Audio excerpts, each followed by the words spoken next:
Mbrëmja e dieshme në shtëpinë më të famshme në Shqipëri mori një kthes të papritur kur Egli dhe Danja nisën të vallëzonin në oborr nën tingujt e një muzike të lehtë. Atmosfera ishte e qetë, ndërsa disa nga banorët qëndronin ulur afër duke i vëzhguar me buzë qeshje.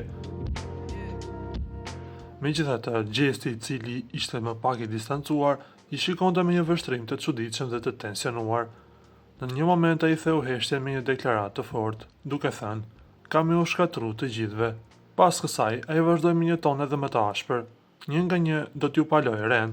Kam u dridh, kam u shkatru pasha Allahun, s'ka mëshirë hiç, zero, zero." Fjalët e tij ngritën menjëherë një valë reagimesh mes banorëve, të cilët mbeten të habitur nga mënyra e ashpër e të shprehurit. Kjo situatë vjen pas tensioneve të krijuara më herët mes Gjestit dhe Eglit, veçanërisht pas spektaklit të kaluar, kur ai kishte deklaruar publikisht se pas përfundimit të lojës s'ka më pas surratin. Egli, e cila dëgjoi të deklaratë gjatë spektaklit, u shfaqe trishtuar, por gjithashtu u shpreh se nuk ishte befasuar nga këto fjalë.